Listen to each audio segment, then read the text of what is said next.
长途自驾旅居到底该带些什么？这是很多刚入门的朋友经常问到的问题。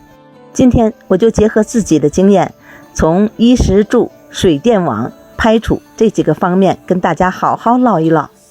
其实咱们出门在外过的也是日子，只不过是把家搬进了车里。既然是生活，就离不开最基本的几样，但车的空间毕竟有限，怎么在带的全和不占地儿之间找平衡才是关键。有些东西你以为会用上，结果全程吃灰；有些不起眼的小物件却是救命神器。今天我就帮你做一次行李断舍离。文末还准备了一份超详细装备清单，记得看到最后哦。1、四季衣服都要备，温差变化不尴尬。不管你啥时候出发，去哪儿，厚衣服一定不能省。哪怕盛夏出行，我也建议你塞几件保暖的，尤其是去西藏高原这些地方，一天经历4季真不是开玩笑。我第一次进藏就是临时起意，结果厚羽绒服和厚被子都没带，只能现买，亏大了。所以哪怕占点地方，也请把4季衣服备齐。2、吃的方面，一锅多用是王道，拒绝重复带。像我这种一出动就几个月起步的，顿顿外食可不现实啊。除了尝当地特色，基本都是自己做饭，但厨具千万别贪多。早先我也带电饭煲、高压锅、蒸锅、炒锅、饼档，结果饼档就用了1次。现在我的厨房3件宝是一个高压锅，煮饭炖肉全能；一个带蒸笼的炒锅，煎炒蒸煮炖样样都行；还有一个迷你小电煮锅，雨天车内煮粥超方便。如果你是油车，那气罐猛火灶是刚需。高原地区必须用高压锅做饭。3就是住的了，睡得好才能玩得好，睡觉的床一定要弄舒服。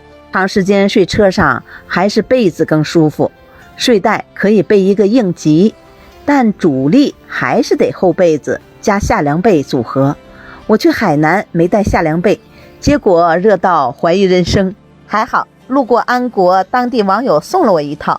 还有驱蚊神器一定要带，不然野外过夜能被蚊子搬走。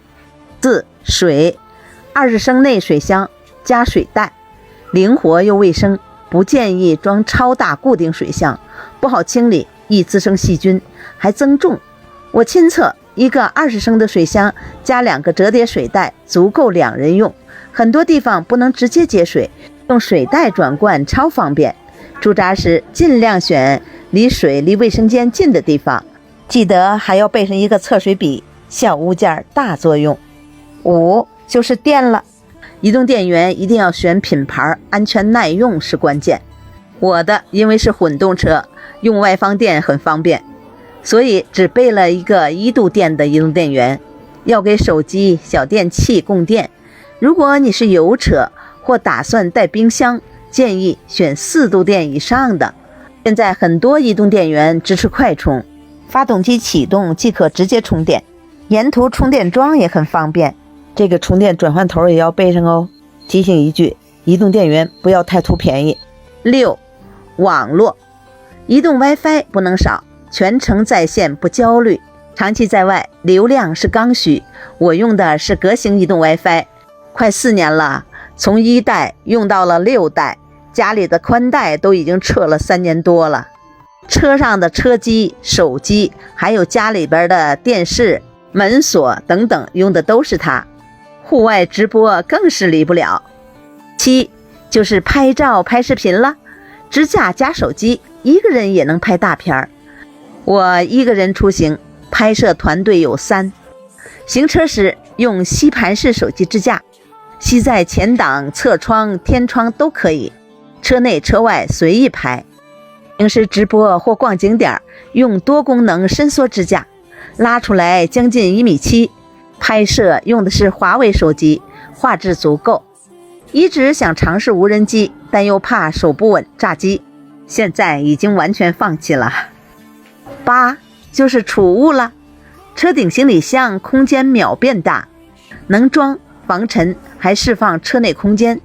缺点嘛，风噪会稍微大点儿，但和它能装的程度比，不值一提。9，如果是床车，车外帐篷不可少。我现在用的有3个帐篷：侧边帐、车尾帐和洗澡帐篷。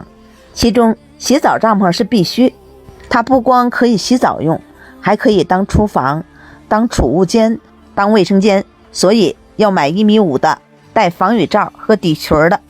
刚出来的时候，如果侧边帐和车尾帐2选1的话，建议车尾帐篷。车尾帐篷的位置可以随机放，但是侧边帐只要抻出来就需要2个车位，且一般情况下侧边帐都比车尾帐篷价高。补充一点，洗脸盆、水桶、桌椅买折叠的，不占空间。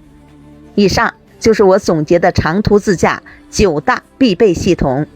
大家看到的这些装备，用着不错的、性价比高的，我都放到了橱窗里。如果你也有私藏好点子，或者有什么可补充的，欢迎在评论区分享。清单我也整理好了，放在评论区置顶，欢迎自取。如果对你有帮助，记得点赞收藏哦。我们路上见。